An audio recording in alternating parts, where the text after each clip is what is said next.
So I had in mind starting this by saying, "Hello, how are you?" But you're actually doing some kind of pop star stuff right now. I mean, we don't have to completely set the stage, Yes. but this is kind of cool. Yes, I'm at the hairdresser, because I it doesn't take me long to kind of turn into a gremlin mode with my hair, so it's important for me to visit this place once in a while. Look less gremlin-like and more like a girl, which is good. A musician of the people, I would say, an artist of the people, like that. That kind of what that evokes. An artist of the people. Yes. It is, it is truly lovely to see you again. It's amazing. Yeah, you It's been a too. long time. I know it's been so many years. And how have you been? You've been good? I've been good. I'm still in New York City, trying to see my parents more. They live outside of the city. I have a dog who's running Yeah, that's around good. somewhere, and yeah, life is pretty good. Oh, really? Oh, Yeah. that's so sweet.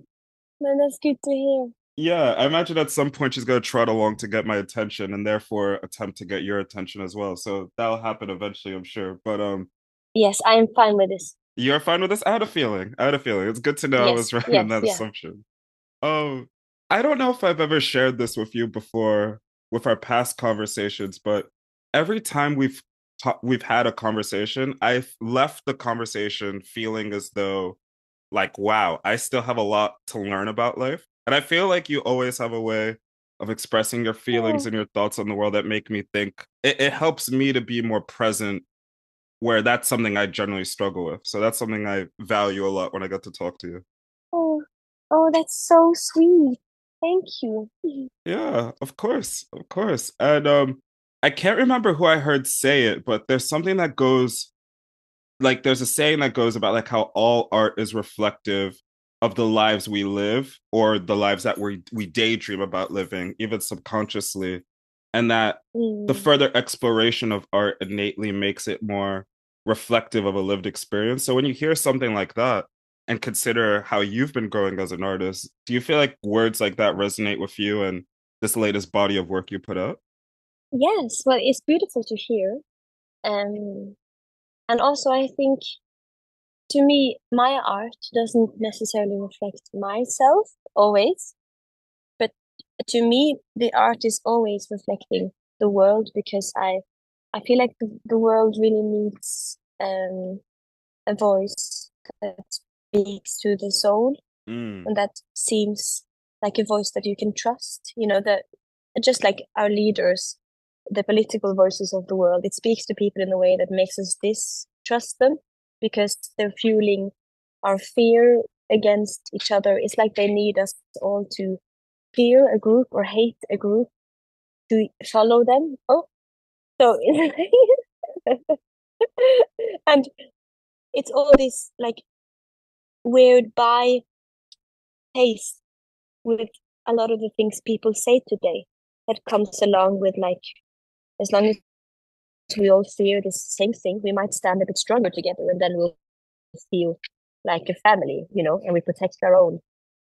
And this kind of a mentality um, kind of unites people through fear and hatred. And I think but I've been very aware of that my whole life. And I've been always trying to make sure that when I write, it feels like a voice that speaks to people in a way they can trust without our walls being put up and reminds people of who they are. Because I think art is good for us because it reminds us of who we are because it speaks to a part of us that is rarely spoken to directly, you know. And I think it's just that's what I've been trying to do when I write to like reflect the world because the world needs to see itself reflected.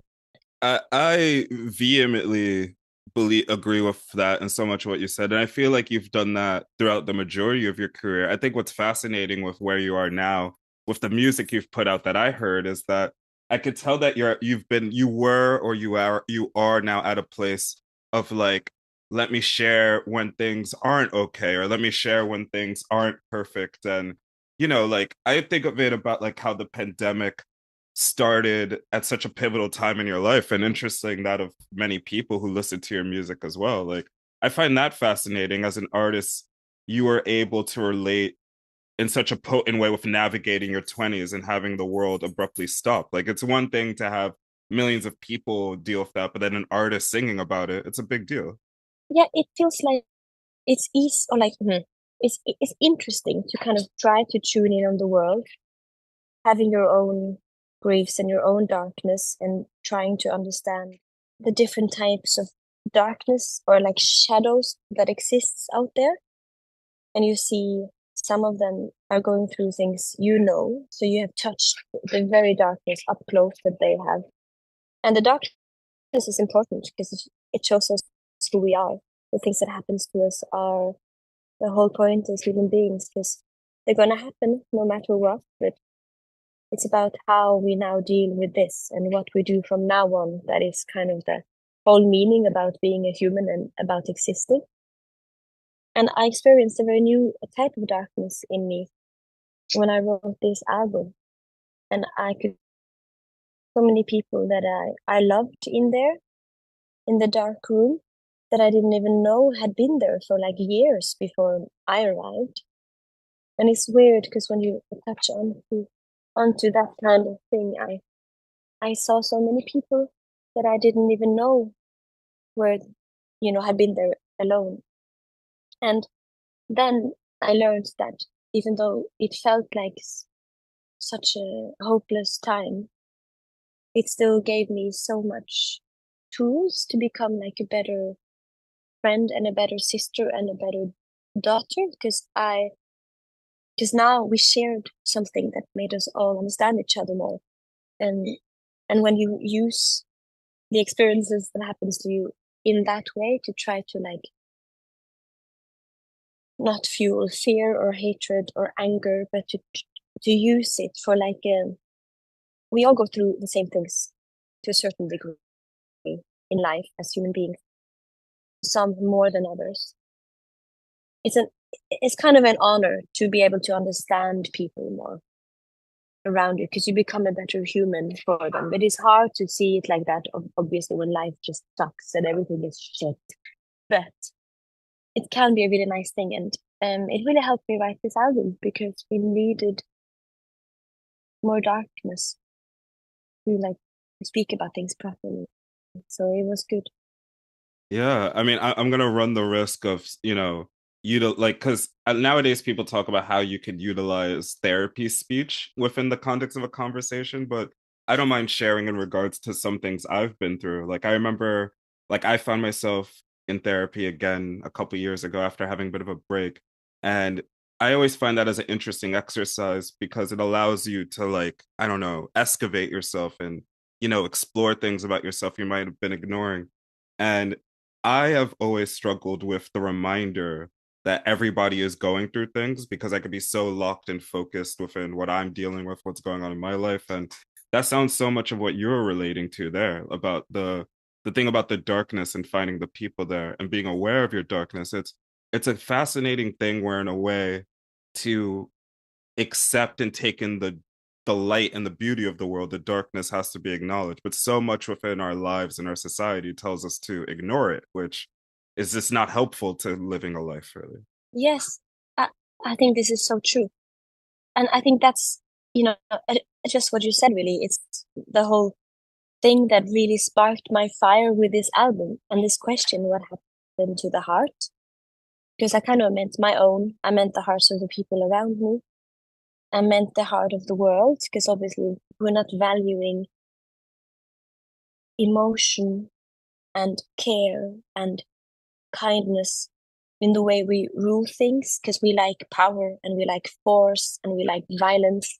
We don't, but we do, because we've arrived to this point where so many is hurting still, and so many have been traumatized through the history of humankind just because we are so good at being hateful and forceful and angry instead of being mild and caring and kind of motherly and feminine and spiritual and all of those things. And the question, what happened to the heart, I think comes from that I was thinking about the world and why we're so apathic, why we become so apathic when we're overwhelmed by Mm. For example, sadness or struggle or, you know, our self-image. And I think apathy is such a dangerous thing, and it's so hurtful to the heart. And the more we can like acknowledge the sadness in us and in each other and see where things actually come from, how deep the grief goes sometimes, how large people's wounds are, even though you can't see them on their skin. And then just instead of being like, I don't know, instead of listening to someone who's been hurt, we start defending, but it wasn't. I'm not the problem, or like we care more about everything else than just touching the root of the problem and actually figuring out how to not repeat the mistake again. And the album is very inspired by this. It's very inspired by indigenous people and who's been repeatedly hurt by the world almost everywhere. And I think because we're not really acknowledging it as cultures, it also hurts us because the things indigenous people have been saying for so many years is the things we're trying to tell each other now when it's almost too late to take care of the planet. And it's a truth that's been known in indigenous cultures, obviously, for like forever. And then the people who took control over the world, Mm. they didn't listen at all or respect that beautiful, important mindset. I don't know. I'm kind of just talking about everything, but I find it really interesting how scared we are of darkness and the root of this of the grief and the hurt of the world. I think we need to do that more to heal. Yeah. No, I agree with that again, and I appreciate you with the candor because what it speaks to me as someone who takes in your art and has enjoyed it and has seen the evolution of it, it when you talk that way, it speaks to me about like how close it is to you, like how much it comes from a place inwardly. And I think about that. And I also think about like this is something I had in mind to ask you about. I didn't read about this. I didn't look into this because I wanted to discuss it with you. But I remember I read about like how there was a period of time where you weren't writing during the pandemic. So and I imagine, that's very common considering what was going on in the world. But yeah, how did you find yourself back to creativity and art? Because I know for some artists, it can be a scary place where if you take a step back, it's almost uncertain if you're going to find yourself back there. It might seem obvious to some, but uncertain to others, I think. Oh, that's a very interesting question, actually, which is rare these days. So thank you. Oh, But oh, well, nice to hear. Thank yeah, you. very nice. But no, I think I'm never scared that it's gonna go away because I don't feel like it's a room I go in and out of. It's like it's like yawning. It just happens. And when I don't feel creative, I don't blame myself for it and I give myself time to just live. Because I think with everything in life, sometimes we'll be in the zone and be brilliant, and sometimes we won't be. And I think if you pressure yourself too much when you're not brilliant, then you ruin the whole point of the fun you can have with it. And I really enjoyed not writing. I just ate and went for walks and slept and wasted my time, and it was wonderful. And then I wrote about it after. And also when I'm really sad, I don't like writing. You don't. It's like when you're really hurt and you overshare to strangers, when you're not healing and you're like, oh shit, you were. I've never done that. What are you talking about? That's something I've never done in this life. What do you mean? Never. But you know what I mean? That you just, oh shit, yesterday I met these strangers and then I just shared my whole life. And you're like, I shouldn't have done that. I need to heal before I talk to people because it's not a healthy thing for our minds. Yeah. This oversharing and the guilt we feel around Yeah, it, you just described the last. even though it's fine, of course, but we feel Yeah, yeah. I was just saying you just five described the. years in Yeah, your you life. just say that basically. Uh, The same. So I'm like, oh, I'm really trying to not do that when I write. So I make sure that I go through my things, and when I feel strong enough and wise enough to tell about mine or other people's stories in a way that has like a purpose that feels wise and balanced and not, then I write about it. So I always make sure to wait to write the songs when I'm in a better headspace because I feel like people I want them to feel the life in the music also and not only death, if that makes sense. Well, what I think is so important to pinpoint about what you said, I feel like this is something that's come up quite a bit on this season with the people I've been talking to, is that as an artist or as a creative person, you do want to arrive to a place where ultimately you could trust yourself, which again is something that might seem obvious to some, but it's a journey within that. Like, because I point that out, and I think it's important to highlight, like you've been in music for a while, you've met other musicians, you've interacted and have worked with musicians. Mm, I think you have an awareness that this approach isn't entirely foreign, but isn't also entirely the general way a lot of people feel. Like the way you were able to say, when I don't feel creative, I don't beat myself up. That's an actually beautifully profound thing to say, because I imagine you know people who don't know how to feel that way. And I think it's interesting that you have that trust within yourself. I feel like people do it all the time. Like people who are used to helping and being there for them, and then they get overwhelmed by their own issues. And when they notice they can't really be there for their friends, like they feel like they have to be worthy of friends, they really beat themselves up because we kind of forget that we have so many different roles and different values as human beings for the world and for the people around you. And I don't narrow my purpose down to only music and writing. There's always something you can do and offer or just be. Even just surviving the day is quite good for the people that love you. You're doing them a huge favor. And I feel like we have to remember that there's always there's so many different things we can offer uh, the world because we are more than the things we do and the things we usually do and the things we are used to being. So we should give ourselves breaks when we need or like when we're not able to do the things we normally do, if that makes sense. It completely makes sense. And I feel like Mm, this is a good way to reflect on the music because it's interesting, like obviously the aspect of delving into darkness or hitting a bottom so you could go back up and go up to the light. It's like, what is that? I forget who says it, but it's like one of the most beautiful things about going down into darkness is all you could do is go up. And I'm reminded about how our album starts with Echo of My Shadow. And it's a big way to start an album, might I yeah. say, because Yeah. sonically it's intimate and lyrically it's personal in a way where your music has always been personal, but there's something about this one that feels more bare and direct. I think about the lyrics: if I stay here any longer, I will stay here forever till the echo of my shadow is gone. And just what a gut punch that is, like words like that. It's very Oh, direct yet elusive. thank you. That's really nice, Ken. I am, yeah, and you're right, actually.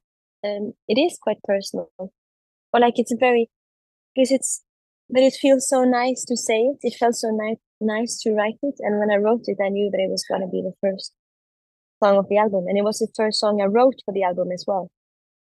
Because I like to start with the beginning, figure out what's the first thing I'm gonna say. Because I write very chronologically when I make music.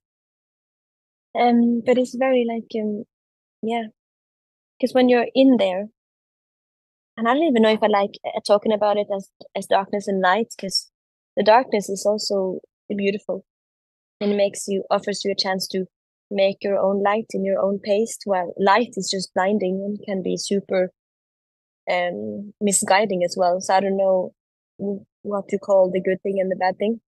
When you're in pain and you know that I can stay here or do something about it, but I feel like I've come to a point where if I stay here any longer, I might just die like this or be like this or never understand anything more than this. And it's about the importance of removing yourself away from apathy and escapism and then daring to really like intense parts of your own soul. Yeah.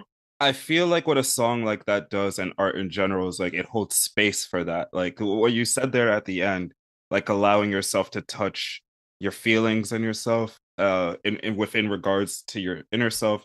It's a fascinating thing, and smarter people than me have definitely pointed this out, but there's not a lot of if you go by the minutia of an everyday life of like work and school and all these things that people have to do, and then, consider a job like yours where there's so many different facets. It's like it actually does become more vital to hold space for yourself to examine your feelings, but it is something that has to be constantly reminded within oneself. Yes, and that is so true. And that's the hard thing about it because it takes so much work and awareness. But I think if we don't remember to do that with ourselves and to actually bother giving the time as human beings to be in touch with these things and understand the root of these things and how it makes us act either better or worse as peers and coexisting humans, I feel like then someone else will tell us what it is and they will lie to us and tell us that it's something else that it actually is. And therefore we'll just live blaming other people for whatever it is that feels wrong in life instead of actually being given the chance to fix it. So it's important to be in touch with it yourself because we need to be more free thinking and more aware and not just accepting to be told by someone else all the time what to think and what to feel because so many people are saying so many ridiculous things that seems to guide us in the wrong way. And yeah, you like my hat now? Oh yeah. Yeah, as yeah, the hairstyling has been going on throughout the course of this conversation, and is a fascinating evolution, I might say. Like it's pretty Yes, badass. I'm being a free thinking, independent woman. Mm-hmm. A borderline empress, might I say. You know, before I get to the next question, before I get to the next question, I would love to point out that the way you were describing that about, you know, people and forces trying to make us think particular ways, it is an interesting dichotomy where arguably you can look at that as the danger of not examining your feelings and not examining the feelings of the people around you, because the reverse is to find yourself thinking, all right, so someone needs to tell me how to feel, someone needs to tell me how to think. And I know we're not talking about things hyper specific, it could sound quite nebulous, but I would hope people listening could definitely Mm. I hope anyone listening who's existing in society could just consider what it's like being out there, the way a lot of media organizations could be, the way a lot of politicians could talk, even people who are, you know, there's that word, this term we have here in the States, bad faith, when someone is saying something without any real, they're not saying it to be productive, they're saying it out of ego and for, negative reasons. Our world is rife with that right now. So it is something it's important to highlight just as someone who functions in the world. Yeah, it's true. And it's like the world is immediately in such a better place once people think for themselves. Because if we give ourselves some time, we can be so good and so brilliant and so smart and so intuitive. We are as children. We like, and we can still be that as adults. And like everything we look back on in history, back at in history, every like thing we now carry a lot of shame about, like any war against any gender or skin color or religion or country or garment people want to wear of their own free will. Like any absurd way of thinking that is based on hatred towards a random group is only has only happened because one person has told that that's the truth and then people just mindlessly follow because they need someone to somewhere to put their anger, I guess. And I'm so tired of the world making just these mistakes again and again.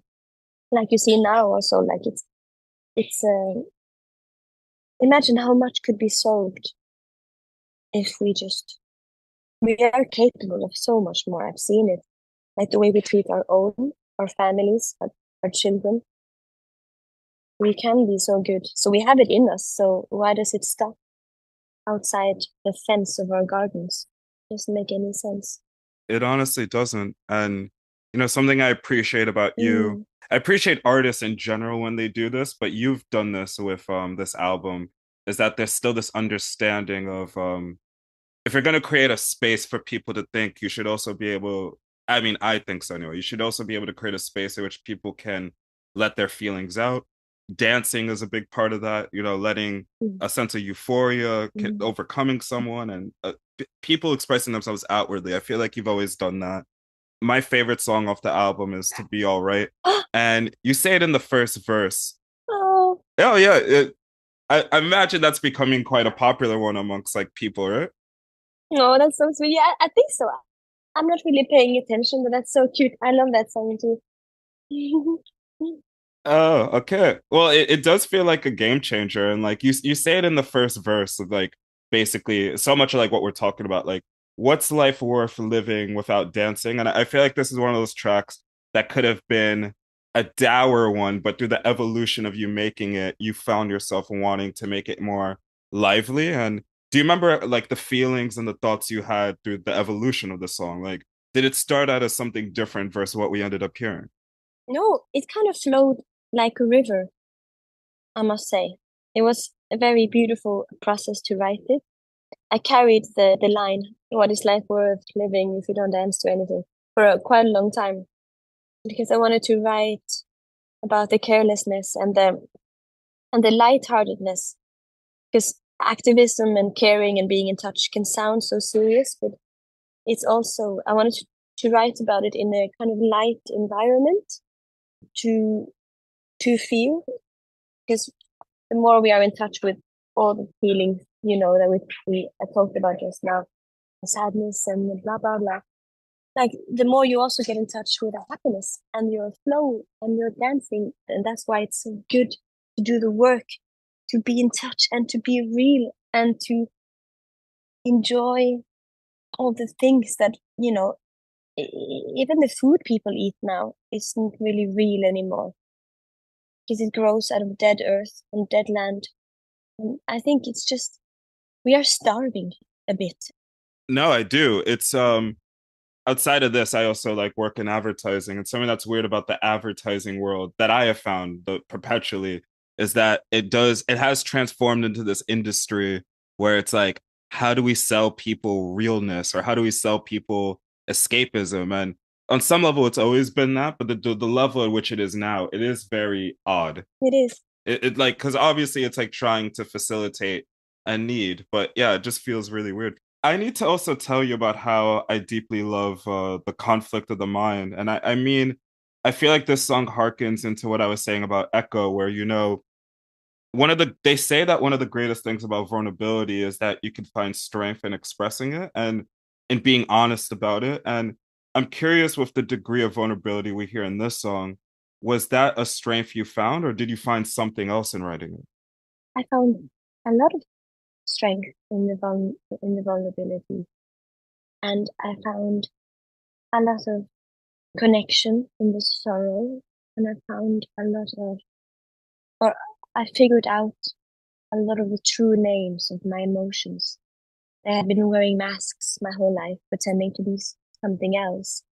And then through being truly in touch with myself, I learned all of their true names. And it's almost like when you completely understand what it is that you're feeling, it's easier to then make them less scary and less large because you know what they are and you can almost see through them. And so it was a really beautiful process. That's so striking, and it comes across like, I know this is the general aim, but with art and releasing new versions and bodies of work where people are hearing you from a different place, a different perspective, and hearing you in ways they haven't heard before. But I feel like you really achieved that here. I feel like the evolution of you as an artist is very, how would I say, it's very much at the forefront. It felt like that was very important. Thank you. Yeah.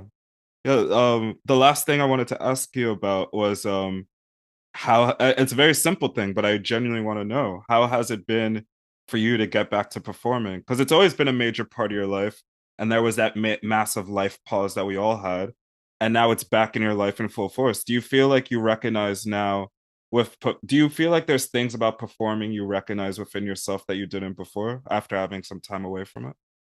It was strange because I had quite a bit of time away from it, and then it was just like eating. It was so easy to remember and feel. It's like it's within your blood or my blood now. So it was a very beautiful thing to reunite with. And it's different every time I go back on tour because I grow and I learn more about the world. I feel more refined on how to use my voice and what I need to be talking about. And I learn, thank God, but I learn between every time. So I feel like it becomes more and more purposeful and it feels more and more beautiful and like electric every time I return to touring. So it's been an absolute pleasure.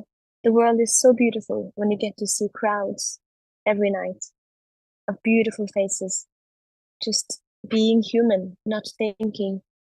And if they could see themselves like I see them, they would paint. It's so gorgeous. It's a gorgeous sight. And I'm so excited to come to America. Can't wait. Yeah. Yeah, two nights at the Beacon Theater with Big Pig. Yeah. I love Big Pig, by the way. Really Yeah. good choice on Okay, the nice. support. Thanks. Yeah. Yeah, I mean, I know we have to wrap, but I just want to say a few things. I mean, first, how amazing it is you get to facilitate, the sense of community in these rooms when it comes to a live show. Because like you're saying, people come in and they express themselves, but more importantly, it's people who are different by the very nature of these rooms being bigger and bigger. It's people who have different lives and different backgrounds, and it's deeply important to hold these types of spaces. Yeah. I always appreciate when I get to talk to you because it reminds me in the context of life that there's always more growth to have, and hopefully I could become half as wise as you, just half. I don't think I'll get as wise, but maybe half. Oh, but you are so wise. You are, and it's always so nice to talk to you because we kind of just, it's not like, it's like a ball we are throwing back and forward of beautiful thoughts and questions. And it's always a delight to talk to you. And Oh, yeah, just thank you for your time and your questions.